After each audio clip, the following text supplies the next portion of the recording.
Hello friends, welcome to our channel Sachin talks Canada. कि जैसा आपको पता है कि हमने अभी रिसेंटली आइल्स दिया है, तो हमारे काफ़ी सारे क्वेश्चंस थे आइल्स देने से पहले। तो हमने सोचा कि ये वीडियो बनाते हैं कि जो जो हमारे डाउट्स थे, लाइक हमें कंप्यूटर बेस्ड देना चाहिए या पेपर बेस्ड देना चाहिए, और हमें प्रिपरेशन कितनी टाइम पहले करनी चाहिए। सो ये सभी क्वेश्चंस के आज हम आपको आंसर्स देंगे, एंड उसके अलावा हम अपना एक्सपीरियंस भी आपके साथ शेयर करेंगे। सो सबसे पहले हम बात करते हैं कि हमने कौन सा एग्ज़ाम दिया था। हमने एग्ज़ाम दिया था आइल्स जनरल। सो जैसा कि आपको पता है कि आइल्स के दो मॉड्यूल्स होते हैं या फिर दो टाइप के आइल्स होते हैं, आइल्स academic and IELTS general.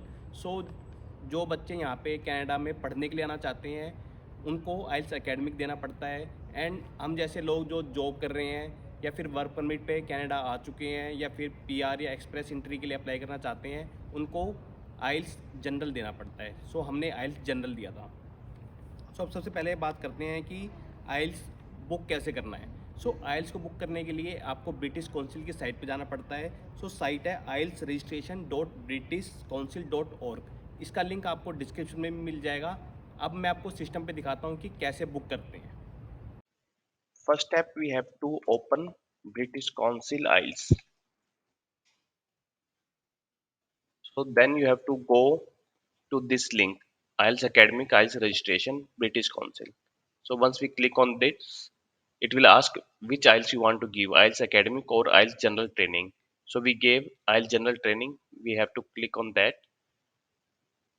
So now we have two options. Either we want to give IELTS on paper or IELTS on computer. If we don't have any preference, we can choose I don't mind, and then we have to select a range of date. Like this, we have selected a range of date, and then it will search for tests. So now it will give me IELTS exams as per the dates. Like 23rd September, it is on IELTS on paper. Then 7th October, IELTS on paper, and then this on 30th of September, it is IELTS on computer. So you can select any of the tests from here, and then you have to create your account. So once you create your account, then it will ask fee payment, and then you are done.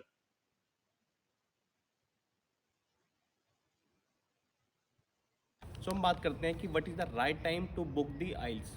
सो ये depend करता है कि आप self preparation कर रहे हो या फिर आप कोचिंग क्लासेस ले रहे हो। सो हमारे केस में हम सेल्फ प्रिपरेशन कर रहे थे, इसलिए हमने अप्रोक्स 1 मंथ पहले ही अपना आइल्स बुक कर दिया था। उसका एक रीज़न है, वो भी हम आपके साथ शेयर करते हैं। बट उससे पहले हम बात करते हैं कि जो कोचिंग कर रहे हैं, सो जो कोचिंग कर रहे हैं उनको अपना आइल्स बुक करना चाहिए जब उनकी कोचिंग क्लासेस ख़त्म हो जाती हैं, जिससे उन्हें प्रॉपर टाइम मिल सके प्रैक्टिस का, एंड देन वो अपना आइल्स अटैम्प्ट दे सके। सो अब हम बात करते हैं कि आपको पेपर बेस देना चाहिए या फिर कंप्यूटर बेस देना चाहिए। सो सो इस टॉपिक पे हमने काफ़ी सारी वीडियोस देखी एंड काफ़ी सारे लोगों से बात करी, उनके एक्सपीरियंस के बारे में पूछा। बट ये काफ़ी कंफ्यूजिंग टॉपिक था। सो हमने डिसाइड करा कि हमारा फर्स्ट अटैम्प्ट है, तो हमने आइल्स पेपर ऑप्ट करा। But while we were practising on computer as well as on paper, we found out कि हमें कंप्यूटर बेस्ड एग्ज़ाम भी काफ़ी ईजी और काफ़ी कंफर्टेबल लग रहा है. And then we tried calling actually the IELTS exam centre, but the issue what we found was so जिस टेस्ट सेंटर पे हमने अपना टेस्ट बुक करा था वो था कपलान टेस्ट सेंटर। सो कपलान टेस्ट सेंटर वालों के टोरंटो में सिर्फ पेपर बेस्ड सेंटर्स हैं, उनके पास कंप्यूटर बेस्ड सेंटर्स नहीं है। तो हम अपना एग्ज़ाम मोड चेंज नहीं कर सके। Right. So but we found out कि जो हमारा एक्सपीरियंस रहा पेपर बेस्ड का वो काफ़ी ज़्यादा अच्छा रहा. आप पेपर बेस अटैम्प्ट कर रहे हो तो उसमें आपको जैसे पता होगा कि आपको प्रॉपर पेपर मिलता है, एंड उसमें आप जो भी इम्पोर्टेंट वर्ड्स हैं आपके वो हाईलाइट कर सकते हो, ताकि आप जब आप लिसनिंग सुनते हो तो आपको कैच करने में काफ़ी आसानी होती है, आप आंसर को काफ़ी अच्छे से और जल्दी कैच कर सकते हो। सो सेम रीडिंग में भी ऐसा ही होता है कि अगर रीडिंग में भी आप इंपॉर्टेंट वर्ड्स हाईलाइट कर सकते हो, जिससे आपको आंसर सर्च आउट करने में आसानी रहती है। सो इस पे भी मेरा काफ़ी अच्छा एक्सपीरियंस रहा पेपर बेस का, वो मैं आपके साथ अभी शेयर करता हूँ। सो लिसनिंग में एक स्पेलिंग थी, लाइक हेलमेट की स्पेलिंग। मुझे हेलमेट की स्पेलिंग याद नहीं आ रही थी, तो मैंने लिसनिंग में वो स्पेलिंग गलत करी थी। लाइक मैंने स्पेलिंग लिखी थी HEALMET हेलमेट। बट जब रीडिंग सेक्शन आया, जब रीडिंग सेक्शन में एक जगह हेलमेट की स्पेलिंग करेक्ट लिखी हुई थी एक पैसेज में, सो जैसे आपको पता है हेलमेट की करेक्ट स्पेलिंग होती है HELMET।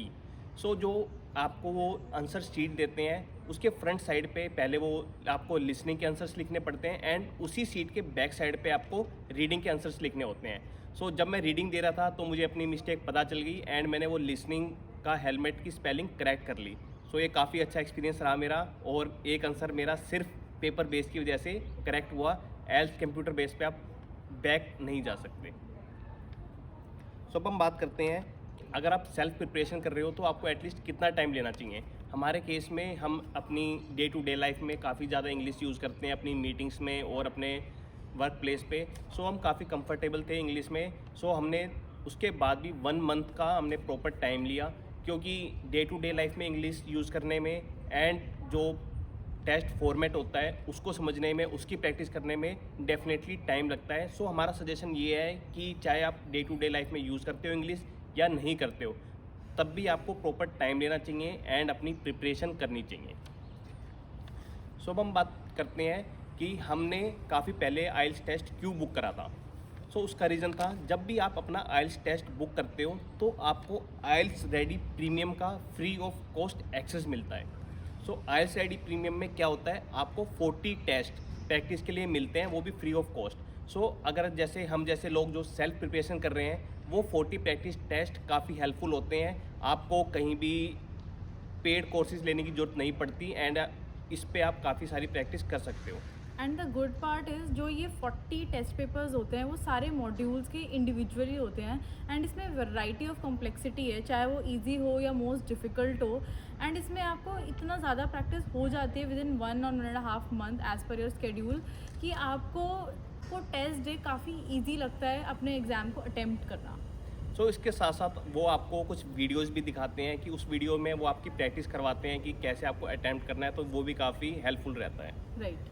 And apart from that, what are the other resources that we utilized were, for example, YouTube channels. There are many YouTube channels, but I should name one, that is E2Wise, जिसके आपको काफ़ी सारे modules पे suggestions मिलेंगे, tips मिलेंगे, recommendations मिलेंगे for your grade score. सो अब हम बात करते हैं टेस्ट डे की कि टेस्ट डे पे क्या क्या हमारी ऑब्जर्वेशन थी, क्या क्या हमारा एक्सपीरियंस रहा। सो टेस्ट डे पे हमने सोचा था कि हम अपना जो एग्ज़ाम है वो पेन से लिखेंगे, क्योंकि पेन से काफ़ी कंफर्टेबल रहता है हमें। But at the day of examination हमें पता चला कि जो आपका रीडिंग एंड लिसनिंग होता है वो मैंडेटरी होता है पेंसिल से लिखना, तो वो 2 सेक्शन तो हमें पेंसिल से लिखने ही थे।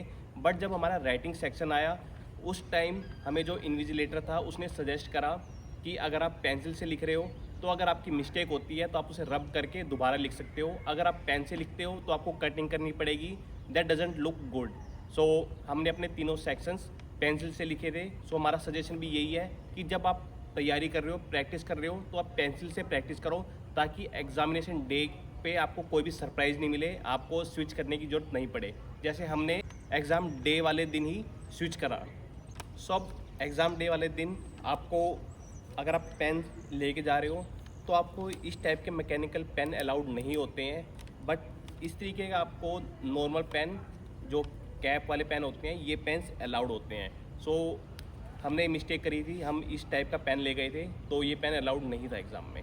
उसके अलावा अगर आप वाटर बॉटल्स लेके जा रहे हो तो अगर आप ओपैक बोतल लेके जा रहे हो जिनके आर पार नहीं दिखता है तो ये बोटल्स अलाउड नहीं है।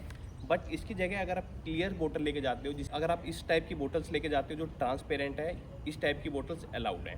और जो स्टेशनरी हैं आपकी लाइक पेंसिल्स हैं, पेन है एंड अगर आपकी रबर शॉर्पनर्स हैं वो सब आपको घर से लेके जाना चाहिए। तो आपको एग्ज़ाम हॉल में आपको स्क्रीन पे टाइमिंग दिखता रहेगा तो आपको वॉच की ज़रूरत नहीं है। सो वॉचेस अलाउड नहीं है, आइदर वो मैनुअल हो या डिजिटल हो। सो जो हमारा एक्सपीरियंस रहा आइल जनरल का सेल्फ प्रिपरेशन का काफ़ी अच्छा रहा एंड हम दोनों ने स्कोर करे 7 band without any coaching self preparation से। सो अब हम अपनी प्रिपरेशन टेक्निक्स आपके साथ नेक्स्ट वीडियो में शेयर करेंगे। सो अगर आपको वीडियो अच्छी लगी हो so please like and comment in our video and अगर आपका कोई स्पेसिफिक क्वेश्चन है वो भी आप हमसे शेयर कर सकते हो। Thank you. Thank you and मिलते हैं अपनी नेक्स्ट वीडियो में।